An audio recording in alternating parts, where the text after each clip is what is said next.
what is happening then with the administration on this ID, on that you can't get a passport unless it matches what your birth certificate says? What is the real gender assigned at birth? Yes, that's exactly where we are. Okay. Yeah, let me be clear, because this administration likes to be litigious. Yes. That I'm speaking in my personal capacity, not in the capacity of someone who leads an organization with the C3. And while some might laugh at this moment, this is real. Okay. This administration is doing two things that I want everyone to be clear about. They are weaponizing government to take resources from organizations that are trying to fill gaps, that are trying to defend democracy, that are trying to ensure that we have access to the democratic institutions, systems of public education, public health, institutes and facilities. They are trying to limit that by denying our ability to do good work, while at the same time you have really wealthy, mostly white, sometimes South African oligarchs who are making more money getting billions of dollars in government contracts or welfare. And a part of how they're getting away with this is by attempting to distract us. And so the distractions come in the form of, let me blame everything on somebody else, right? If you were an American and you were concerned about the economy, it's because those illegals are stealing your jobs. Yeah. If you are an American and you're concerned about not having access to things that would make you more comfortable socially, it's because trans folks are taking all of your benefits. And while we're arguing over pronouns and generally what people refer to as like 1% of the population, they are looting our data. They are destroying systems of accountability. They are literally destroying institutions that have made our country what it is. Specific to forms of identification, what this administration is trying to do is to legislate genocide. Wow. And this didn't start in November or January. Let's go back to the most recent election cycle, and let's go to a neighboring state of Florida, where the failed history teacher turned governor, Ronald DeSantis, test drove all of this. He passed a bill called Stop Woke, which prevented funding for the state of Florida to go to support DEI programs, which is the second iteration of affirmative action, which has over time disproportionately benefited white women. Yeah. And we're now seeing it benefit mediocre white men. Yeah. Right? Yeah. What point was I making? White men, DEI, affirmative action, legislated genocide. So that was Stop Woke. The second bill was Don't Say Gay.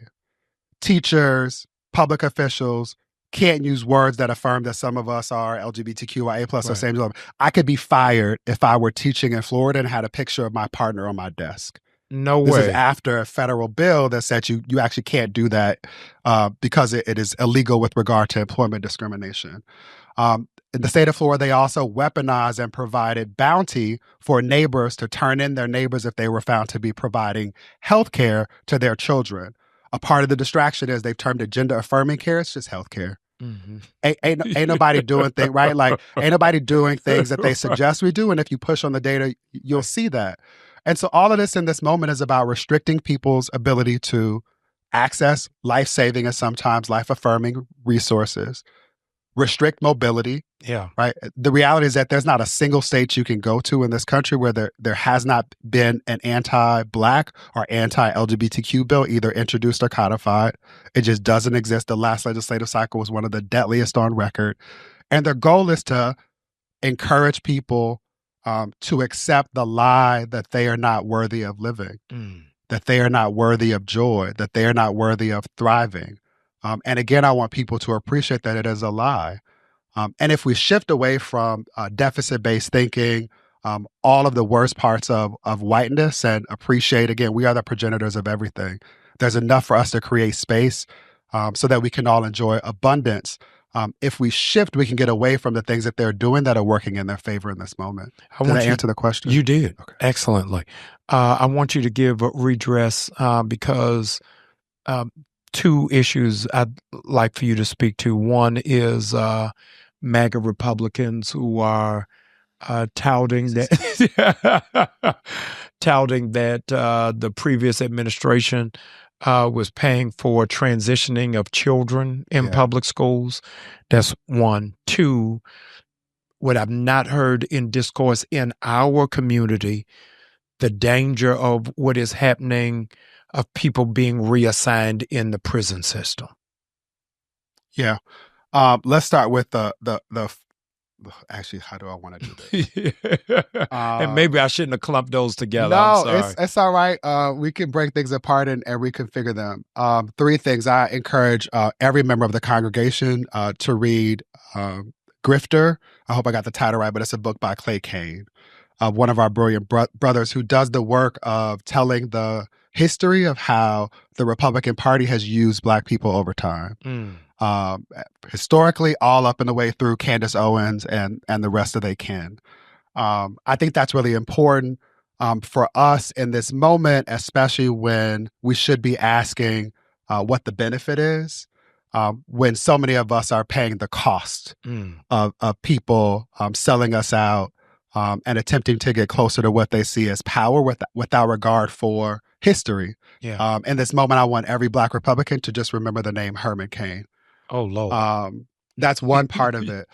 With regard to the federal government is indoctrinating children and trying to change boys into girls, it's a lie.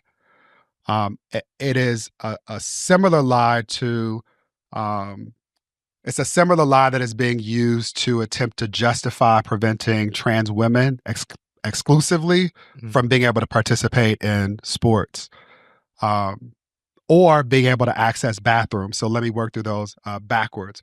What we know is that in most states that have entertained bathroom bans, attempting to suggest that it's designed to keep women safe, before those bans were instituted, there are very few, if any, accusations of the kind of assault or violence that people are intimating they want to get away from. This is a solution in search of a problem. The problem actually doesn't exist. Wow. Similarly, when we think about trans athletes in sports, again, in a world where we should be talking about equity, that nobody's talking about trans men in sports should lead us to ask some questions or at least think critically. But when we think about trans athletes generally at the collegiate level, NCAA, if there are roughly 20,000 NCAA athletes in the country, how many of them do you think are trans? 100? Fewer than that. It's fewer than that. Wow. And what I want most people to remember is that before this became a manufactured problem, schools and colleges and the Olympics and other federations found ways to ensure that people could compete without regard for these manufactured problems or concerns. This is not to say that there are not people like Caitlyn Jenner who exist in the world and who are problematic. Yes. Who have all of the things that we are worried about, the privilege associated with being a man, the privileges associated with being a white woman, what feels like the ability to move between those two as they so choose. That is a problem. They are a problematic person, but they should not be reflective of the entire community. And I want us to be able to be more critical in processing all of these things at the same time. Those are two. The third one, what was the third example you asked about? In prisons. This is something that tripped up Kamala Harris in running for vice president, in part because there was not an articulated position on what happened in California, where there were a number of incidents of people who were being held in spaces that were inconsistent with their gender assignment, and it caused complications. This is when I'm going to say, I don't know that I have the expertise to offer the policy solution to remedy that. What I do know is that, one, we should be having more conversations about abolition, acknowledging that prisons don't do the work that we purport that they do. Yes. In fact, they simply make wealthy white oligarchs more wealthy. And we should be mindful of ensuring that people are safe, including when they are incarcerated.